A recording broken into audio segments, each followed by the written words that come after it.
Hi friends, मैं आपका स्वागत करता हूं अपनी लाइफ यूट्यूब चैनल में। मैं आप लोग के बीच एक छोटा सा कहानी लेकर आया हूं। एक समय की बात है, एक गांव में एक भिखारी रहता था। वो भिखारी लोगों से भीख मांग करके अपना गुजारा किया करता था। उसकी पत्नी बोली, हम कब तक भीख मांगेंगे? क्या भगवान ने हमारे नसीब में भीख मांगना ही लिखा है? तब भी भिखारी ने अपनी पत्नी को बोला, तुम चिंता ना करो, भगवान ने हमारे बारे में कुछ न कुछ जरूर सोचा होगा। एक दिन उसने अपने खाने के लिए 5 रोटियां बनाई। हाथ मुंह धोकर जब वो खाने के लिए आया तब उसने देखा कि 4 ही रोटियां बची है। दूसरे दिन भी यही हुआ। तीसरे दिन उसने उस जगह पर नज़र रखी। उसने देखा कुछ देर बाद वहाँ एक मोटा चूहा आता है।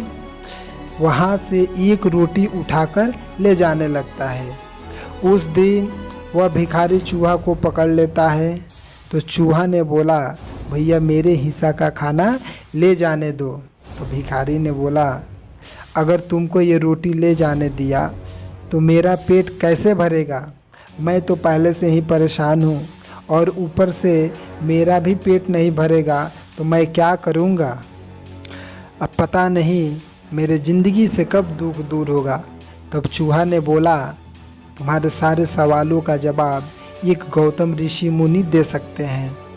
तो भिखारी ने पूछा कि कौन है वो? तो वह चूहा ने बोला, वह एक बहुत पहुँचे हुए ऋषि मुनि हैं। कई पहाड़ों और नदियों को पार करके उनके पास पहुँचा जा सकता है। भिखारी ने चूहा का बात मान ली और दूसरे दिन गौतम ऋषि मुनि से मिलने के लिए निकल पड़ा। वह चलते गया। रास्ते में बहुत बड़े बड़े पहाड़ मिलने लगे। उसे समझ में नहीं आ रहा था कि कैसे पार करूं और समय बीतता जा रहा था।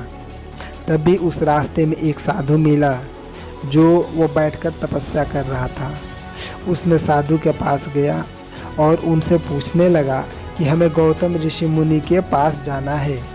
और उसने बोला कि यह रास्ता तो सफ़र करना बहुत ही मुश्किल लगता है, मैं कैसे पार करूँगा?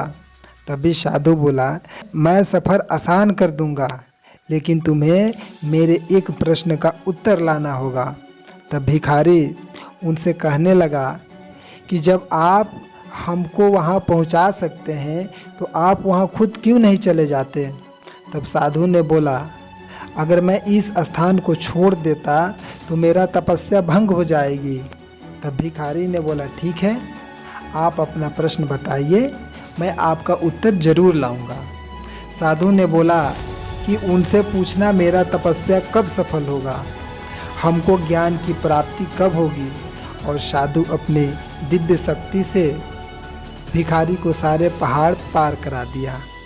अब आश्रम तक पहुंचने के लिए एक नदी ही पार करनी थी। उसने नदी को देखकर बहुत घबरा गया, इसलिए कि नदी बहुत बड़ी थी। तब भी उसको एक मछली दिखाई दिया। तब उसने मछली से मदद मांगी। उसने बोला, आप अपने पीठ पर मुझे बैठाकर नदी पार करा दीजिए। मछली ने कहा, ठीक है, मैं तुम्हारा मदद जरूर करूँगी। जब मछली ने आधे रास्ते में गई तो भिखारी से पूछा, कहाँ जा रहे हो? तो भिखारी ने बोला, मैं गौतम ऋषि मुनि से मिलने जा रहा हूँ। तो मछली बोली, मेरा एक प्रश्न है, क्या तुम उत्तर ले आओगे? तभी भिखारी ने बोला, ठीक है, मैं तुम्हारे प्रश्न का उत्तर जरूर लेकर आऊँगा। तो मछली कहने लगी कि मेरे गले में कुछ फंस गया है, मैं कई दिनों से कुछ खा नहीं पा रही हूँ, उनसे यह पूछकर आना।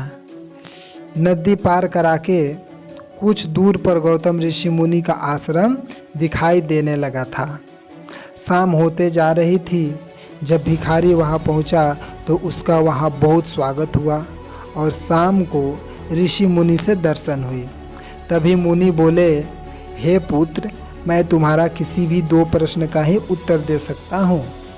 वह बहुत सोच में पड़ गया कि वह अपना प्रश्न पूछे कि उसके मदद करने वाले साधु और मछली का प्रश्न पूछे।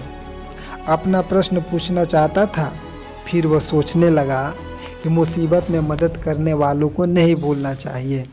सोचते सोचते ऋषि से पूछा, साधु की ज्ञान की प्राप्ति कब होगी? ऋषि ने उत्तर देने लगे कि जब वो अपने तंत्र से प्राप्त की हुई विद्या किसी और को दे देगा तो उसी क्षण उसको ज्ञान की प्राप्ति हो जाएगी। फिर उसने प्रश्न की, मछली के गले में क्या हो गया है? तो ऋषि ने उत्तर दिया, मछली के गले में मोती फंस गया है, इसलिए कुछ खा नहीं पा रही है। उस मोती को अगर कोई निकाल देगा तो ठीक हो जाएगी।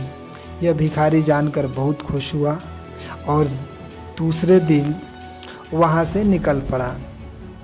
रास्ते में मछली मिली, उसने भिखारी को नदी पार करा दी और उसने भिखारी से पूछा तो कहने लगा कि तुम्हारे गले में मोती फंस गया है, अगर उसको कोई निकाल देगा तो खाना खाने लगोगी।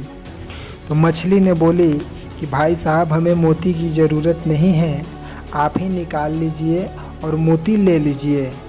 तब भिखारी ने उसके गले से मोती निकाल लिया और वहाँ से चल पड़ा। जब वो आगे बढ़ने लगा, साधु से मिला। साधु ने सारी बात बता दी। साधु ने भिखारी को अपनी सारी तांत्रिक विद्या दे दी तो उसकी उसी वक्त मोक्ष की प्राप्ति हो गई। भिखारी ने तांत्रिक विद्या और शक्तियों से क्षण भर में गांव आ गया और चूहा को धन्यवाद दिया। भिखारी ने दूसरे की प्रश्न के खातिर अपने प्रश्न का त्याग कर दिया था और वह अब विद्वान और धनवान हो गया था।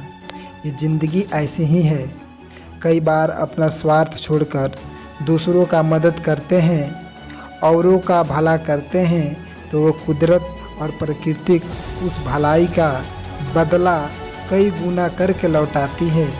भले हम माने या ना माने, कर्म का फल जरूर मिलता है।